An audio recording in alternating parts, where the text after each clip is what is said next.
Our Camino starts at the parish church of Santiago and San Juan Bautista in a lively and bustling Madrid. We head inside to get our Camino credential and first stamp. Hurry up, Nick.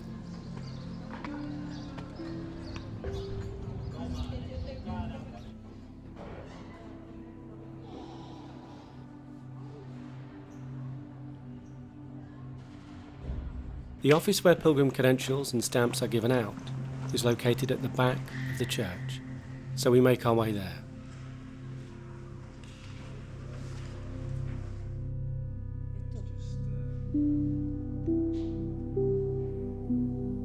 Our first stamp secured on the Camino de Madrid. Oh, and this is me. And this is a tired Nick who is walking the Camino with me. We leave the church and the city is packed with people running the Madrid Marathon. Supporters and lots of tourists.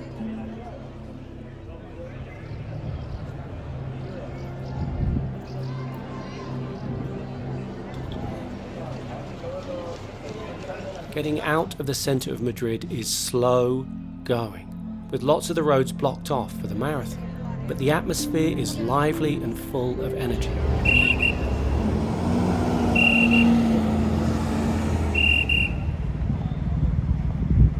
Even though I knew Madrid was big, it still surprises me how long it takes us to walk out of the city. It's massive.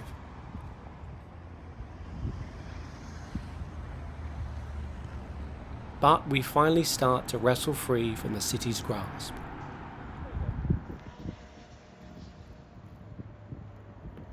And catch a glimpse of the snow-capped peaks in the distance.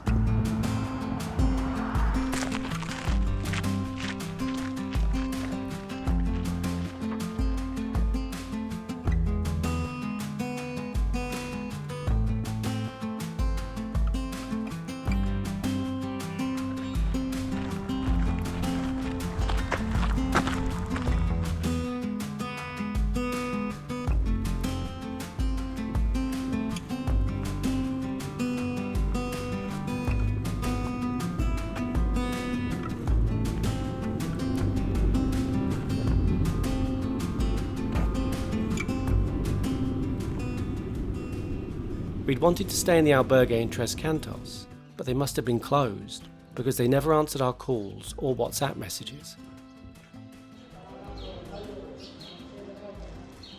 So, we opted for a hotel, which cost a fair bit more than the albergue.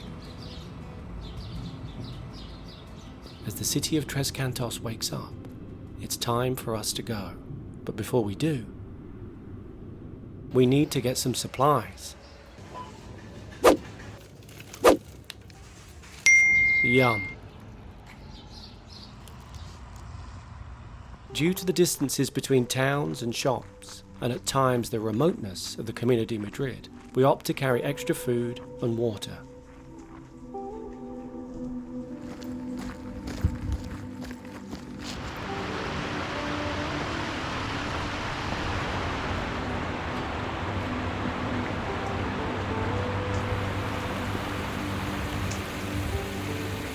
The route out of Tres Cantos is beautiful and so peaceful. Nick and I choose to walk this morning in solitude.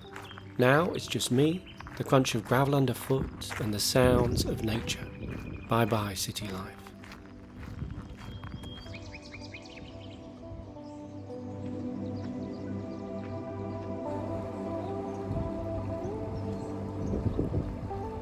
Days like this are what keep pulling me back to the Camino. All the worries that consumed me before I left, the stresses I couldn't escape, they can't compete with this.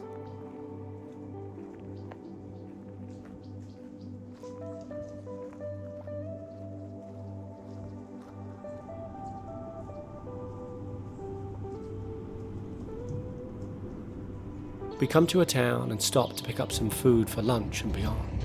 But lots of the shops and cafes in this town are closed due to massive power cuts affecting Spain and Portugal. Thankfully, we managed to find some food, so we eat and then push on.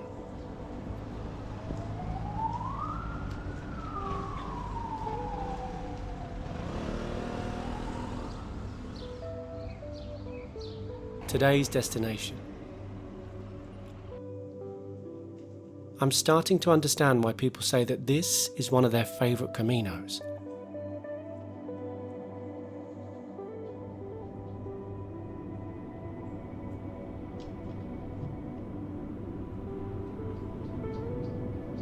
It's such a beautiful walk.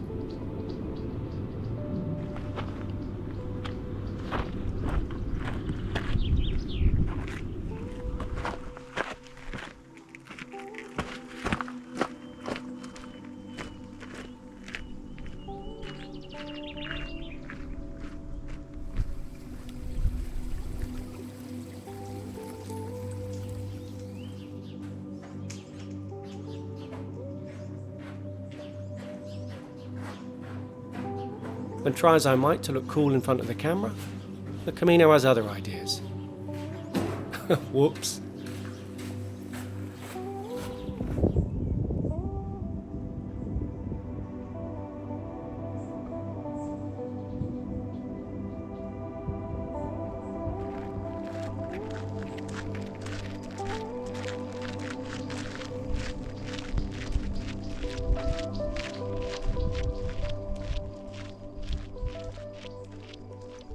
We arrive on the outskirts of Manzanares el Real, unsure of what we're going to find. Will the power cuts mean the shops, bars and even albergues are closed? Thankfully they're open and have beds, but they have no power, and they're only serving hamburguesas or lasagna. I can live with that.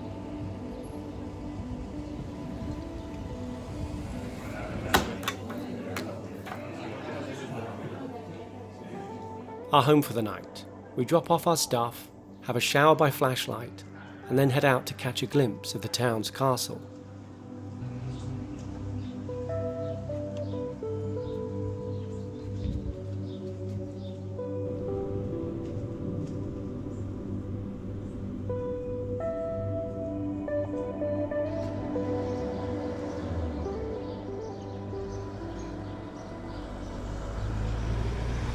Late yesterday evening, power was restored in the town.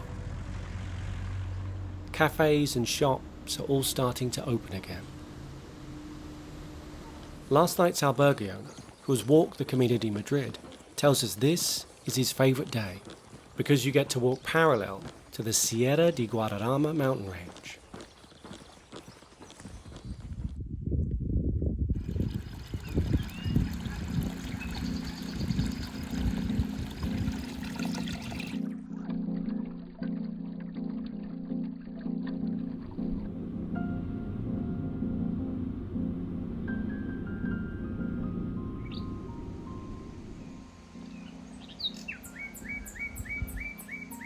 I'm starting to agree with last night's albergue owner. Today is beautiful.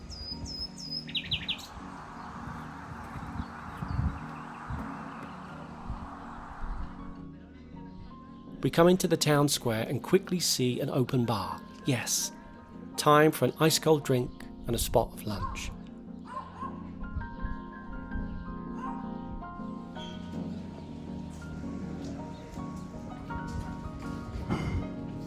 That was absolutely delicious. Now it's time to go.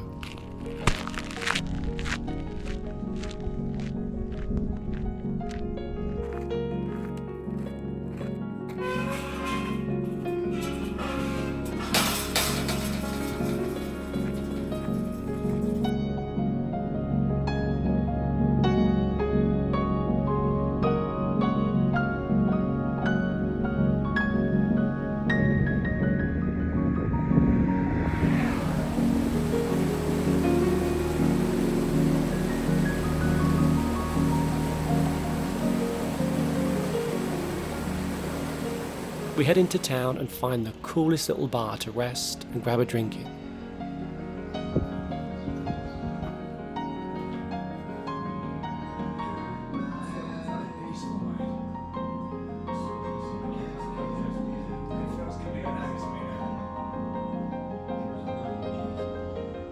And before you know it, it's time again to push on.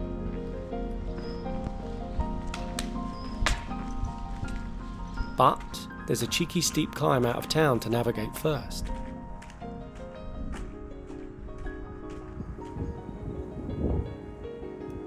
It's always nice to get to know some of the locals.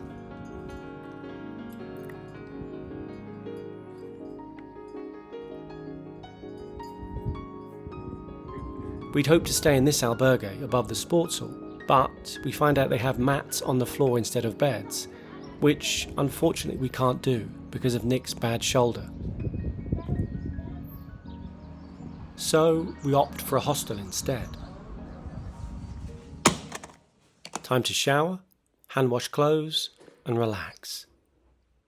Night. Today's destination is Segovia, a town we're both looking forward to experiencing.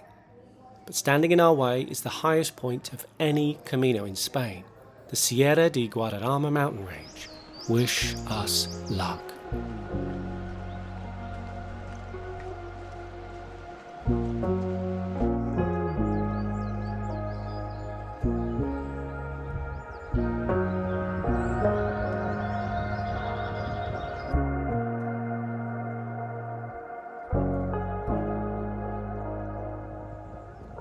We stop to catch our breath after a very, very steep climb, which is where we meet Manuel, an inspirational man who is hiking to the top to celebrate his 85th birthday. A true inspiration. We continue our steep climb to the top, with the Roman road underfoot. Today's climb tests us both, and before long I stop and offer Nick some of my sports drink to help give him that extra push to get him to the top. You alright? It took me by surprise, that. That was a hell of a hill. Hell of a hill. And it's harder when you don't know where the end is as well. It just keeps going. Thank you for your energy drink thing, mate. It's okay. I saw and I thought maybe you need a bit of sugar just to help you. Oh. Not to diminish what you've achieved, but there's Here comes Manuel. Manuel, who's 85 today, and he's just killing it. He's great. One final push.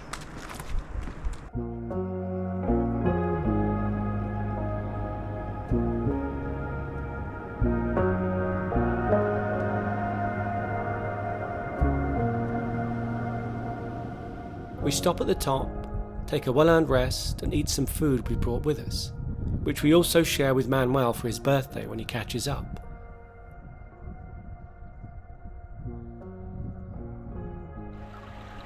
Then it's time to push on once more.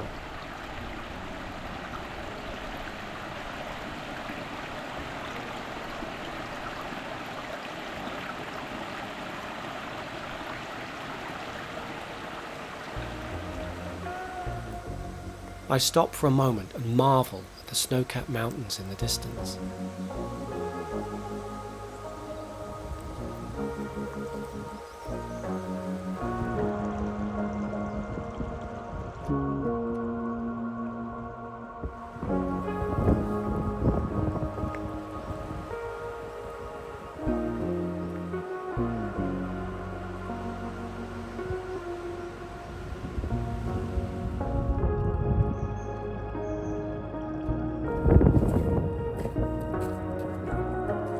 The wind picks up as we make our way down towards Segovia.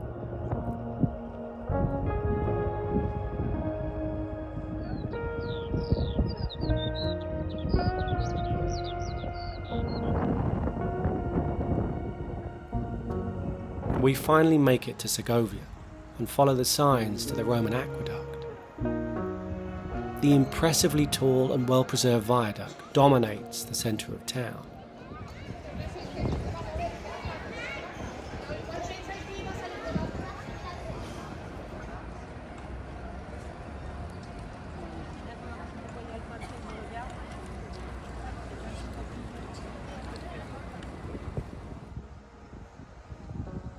somewhere comfortable to relax after a long, hard day. As the city of Segovia wakes up, the swifts are in full voice, circling the viaduct.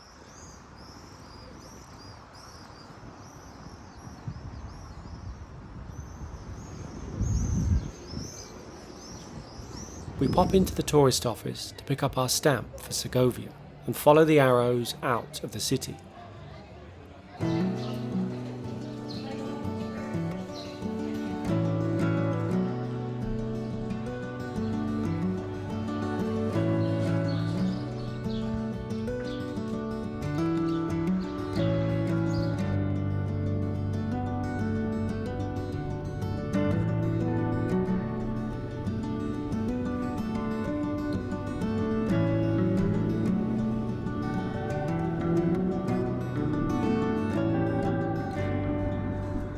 After leaving behind the beautiful city of Segovia, we quickly come to a town whose name seems like a tongue twister, and one I dare not attempt in this voiceover. Told ya. This town also has an albergue, and if I walk this route again, I'd pick up supplies in Segovia and probably stay here.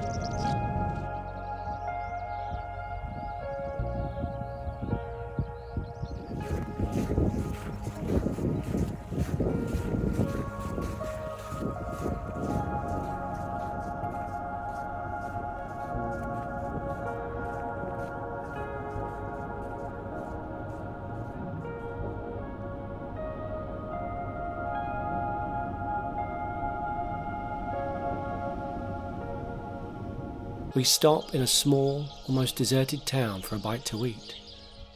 We both mention how today reminds us a lot of the Camino Frances, but obviously without the crowds.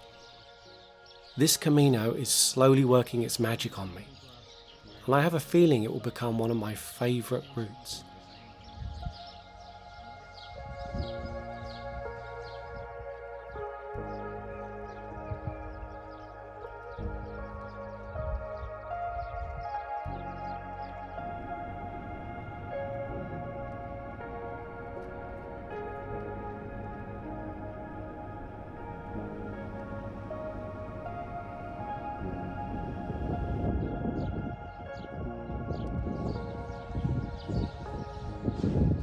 I spy Nick outside an open bar, a reason to celebrate, as I didn't think we'd find anything open today.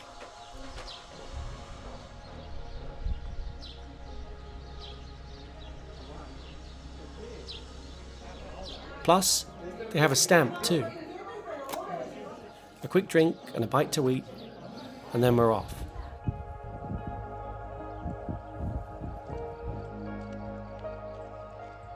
We pass through a vast forest where every tree is being utilised for resin extraction.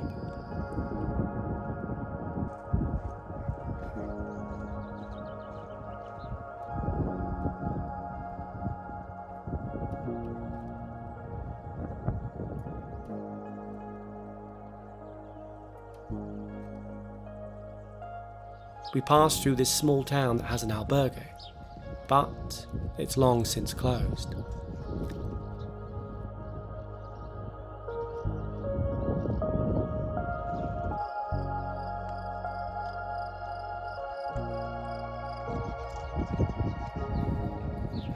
Today has been a beautiful but very long day, and I'm tired, really tired.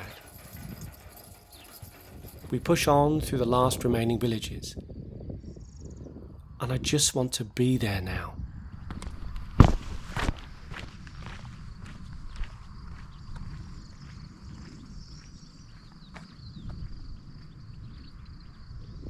At last, home for the night. Sure does feel like I've earned this one.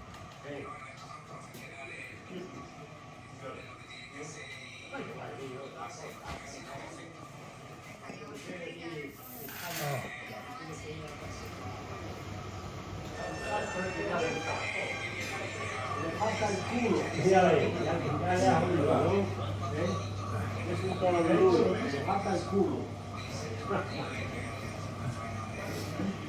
quick stamp, and it's time to collapse. Oh, no, it's not it. Night. I wake with a fright, realising how lucky I was to survive the night, when my roommate is in fact Nosferatu.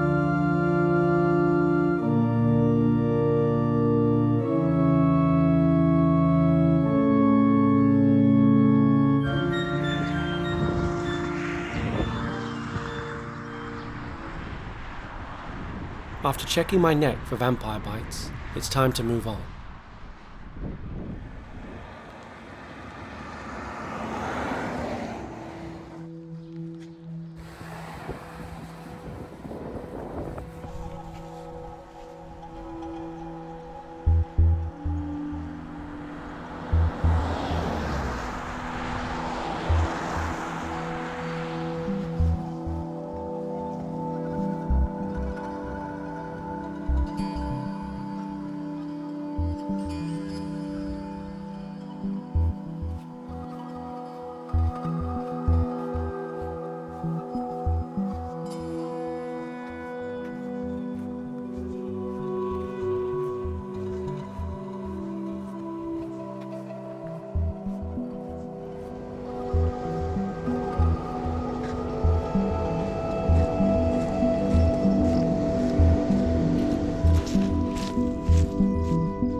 We stop for a picnic lunch in the park. One of my favourite things to do on Camino is sharing food and stories with good company.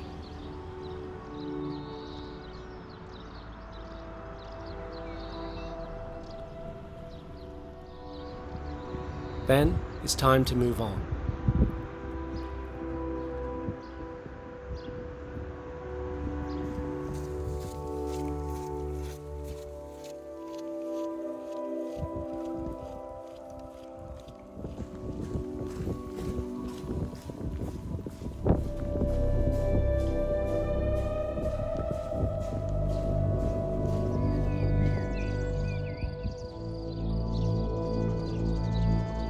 From the outside, this place looks bleak. Inside, it's basic, but for €5, it's fine. I hope.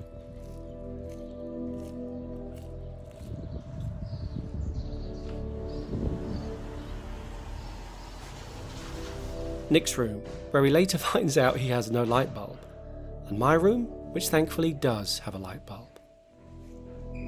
We then head into town to grab some food and check out the castle.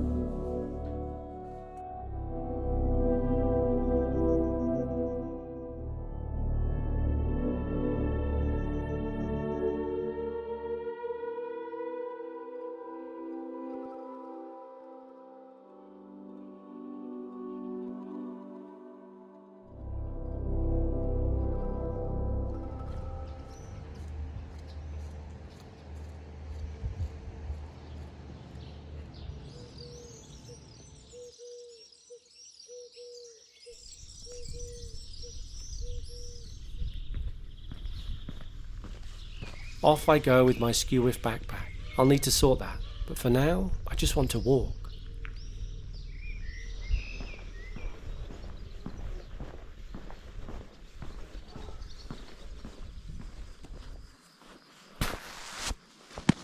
I couldn't resist. Walking solo gives me time to think, time to process all the craziness that went on before I left, having to say goodbye to my job after sudden redundancy, and the unknown that awaits me on my return.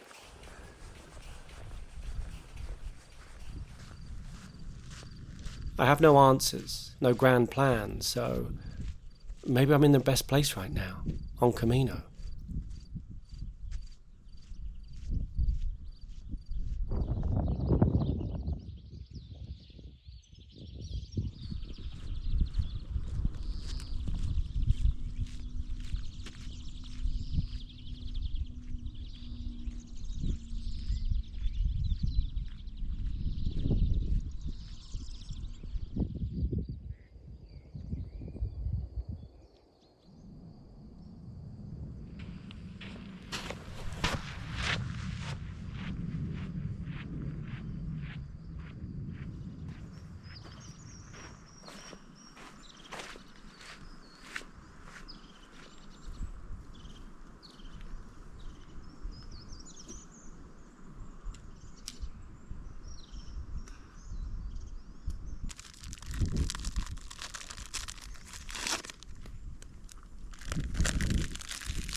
The Camino gives you time to think, and time to eat Oreos, my favourite hiking snack. I just find it so hard to only eat one.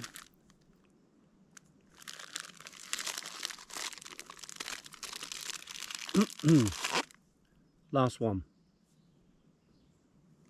Promise.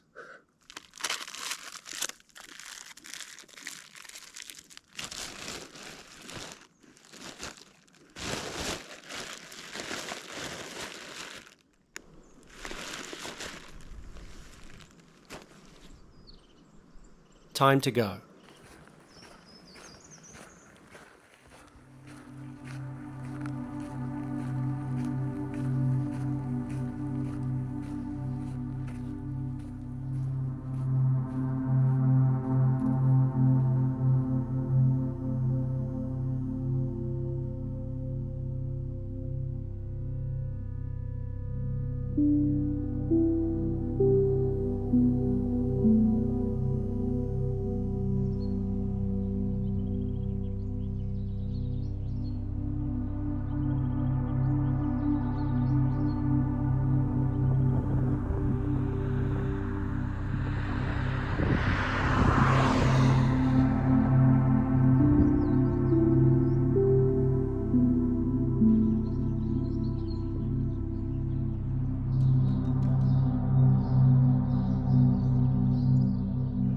I get lost looking for the albergue owner, but a group of locals come to my aid. Español no. Inglés poco. Yeah. Poco. El móvil mío. Made it. Then it's time to go to the albergue.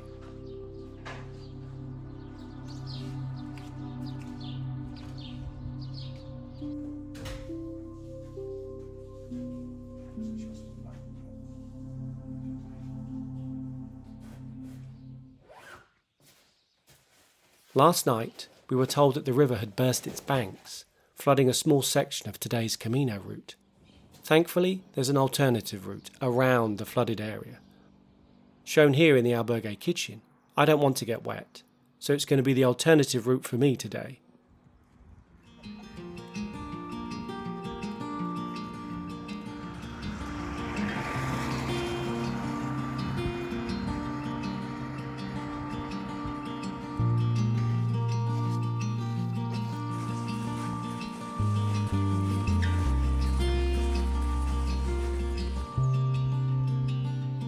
Then we come to a crossroads, right for the alternative route or straight down for the flooded Camino, which Nick decides to take.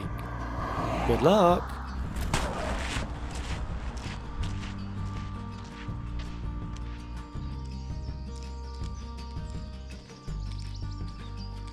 It seems I can't not kick a pine cone.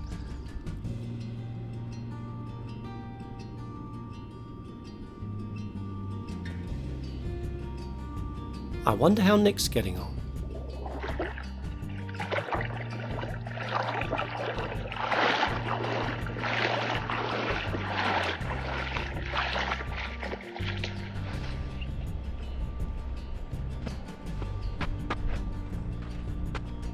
Yep, I definitely picked the right way to go today. I arrive at the outskirts of town and look for somewhere to sit to eat my packed lunch. There's got to be seats here. Let's have a look. Yep.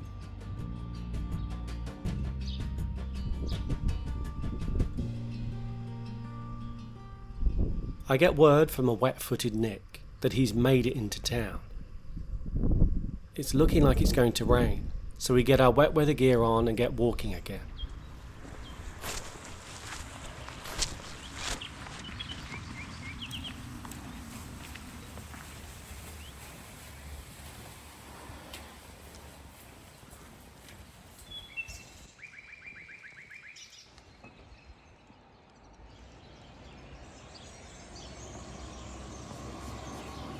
We get to the outskirts of Simancas, and I'm done.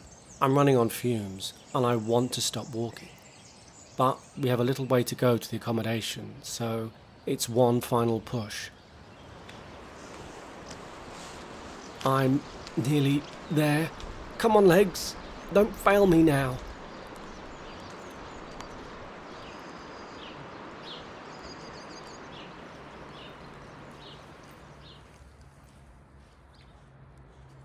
Would help if you got the right door, Nick.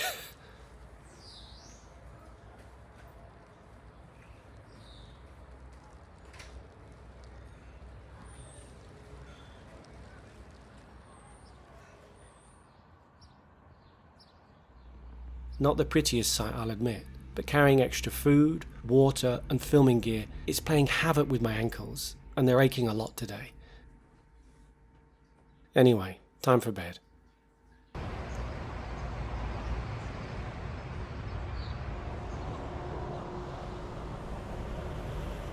We say goodbye to all the traffic and morning busyness as the Camino takes us far away from the city.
I didn't realise when I started, but I needed to walk this Camino.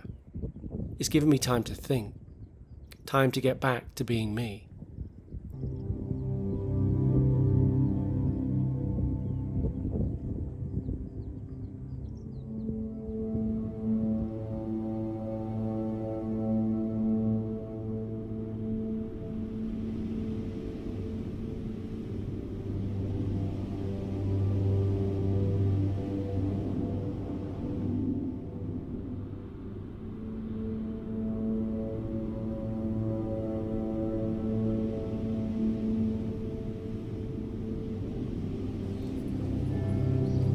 We bump into the Dutch couple again, Paul and Mick, and we all try and find an open cafe or bar for breakfast.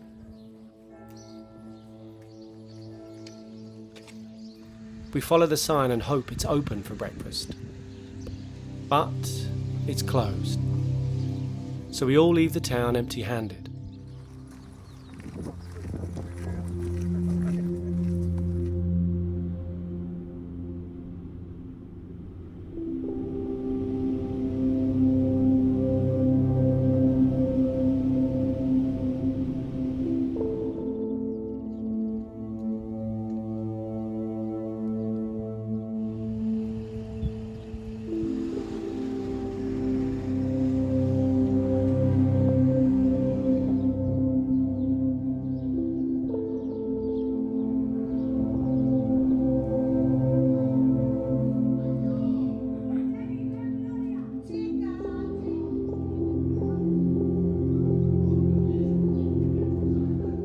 We stop, rest our feet, and eat and drink with Paul and Mick at this cafe bar. They're stopping at this town today while we're pushing on. So we all hug goodbye and get a photo. Now it's time to go.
It's a beautiful sunny morning with clear blue skies.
But we've no time to rest, because there's a palace upstairs to explore.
We then head back to the albergue for a picnic dinner.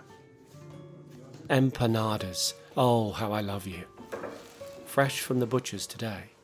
The perfect accompaniment. After cleaning up, we head across the street to the local bar for a nightcap.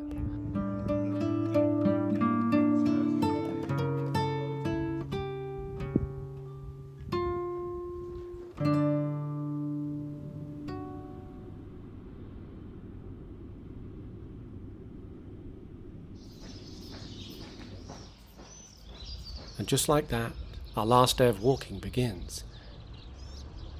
I had very little time to prepare for this trip, and I really felt it on the long days. I arrived stressed and uncertain of my future. I'm still unclear of the path I'll take when I get back home, but the stress and worry I arrived with have slowly faded away with each day's walking.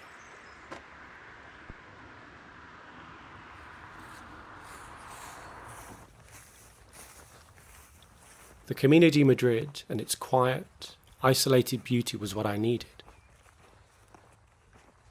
The Camino Frances awaits us in a few kilometres, and I'm a little anxious about the increase in pilgrim numbers, a world away from our last 2 weeks. Anyway, I'll be happy to reach Sahagun and complete this.